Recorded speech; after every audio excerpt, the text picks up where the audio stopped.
नमस्कार दोस्तों, मेरा चैनल कथा भक्ति सागर में आप लोग का स्वागत है। आज हम दुर्गा सप्तमी की 7वां अध्याय सुनेंगे।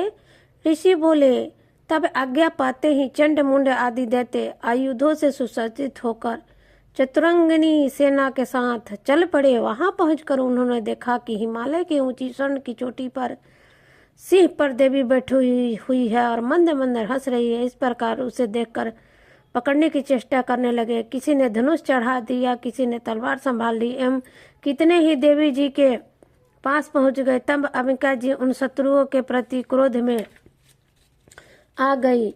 उस समय क्रोध के कारण उनका मुख काला हो गया, देवी के माथे पर कुटिल होकर भवें तन गई।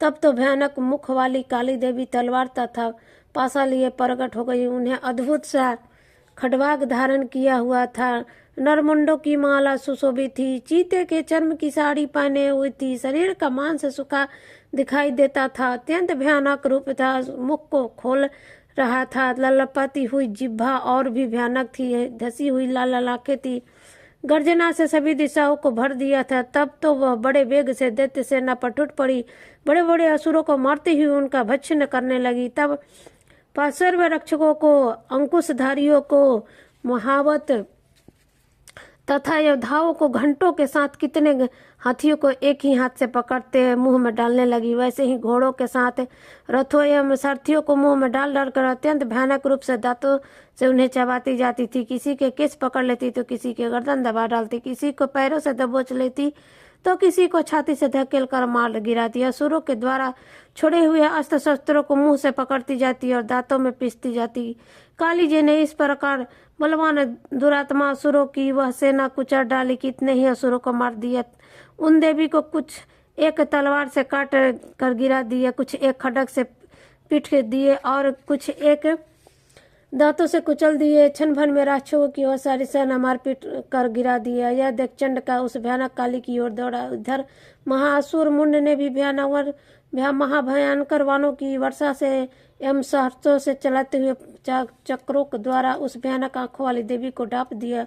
वे अनेक चक्र देवी के मुख में प्रवेश करते हुए इस प्रकार दिखाई देने लगी जैसे बहुत से सूर्य बिंब बादलों के पेट के सामने आ जाते हैं। तब तो उनके भयानक मुख के भीतर जिनका देख सकना भी कठिन था, ऐसे दांतों के प्रकाश से दमकती हुई अत्यंत क्रोध में आकर भगवान गर्जना करती हुई काली भीषण अट्टहास करने लगी। हु हु करती हुई बड़ी तलवार लिए हुए देवी चंडा पर कूद पड़ी।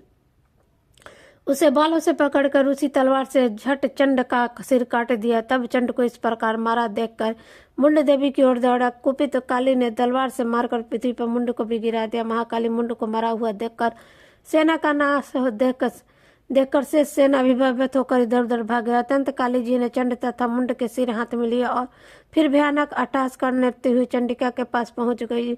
मैंने यह चंड और मुंड नामी महापशु आपकी भेंट चढ़ा दी है। अब तो शुभ निशुंभ का आप स्वयं व्रत करना। ऋषि बोले, अपने सम्मुख लाए गए चंड मुंड महासुर असुरों को देखकर कल्याणी चंडिका काली से ललित वचन बोली, हे देवी कालिके, क्योंकि तुम चंड मुंड को लेकर मेरे पास आई हो, इस कारण लोग में चंडमुंडा नाम से तुम्हारी ख्याति हो गई। तो ये था 7वां अध्याय। 8वां अध्याय हम आगे सुनेंगे।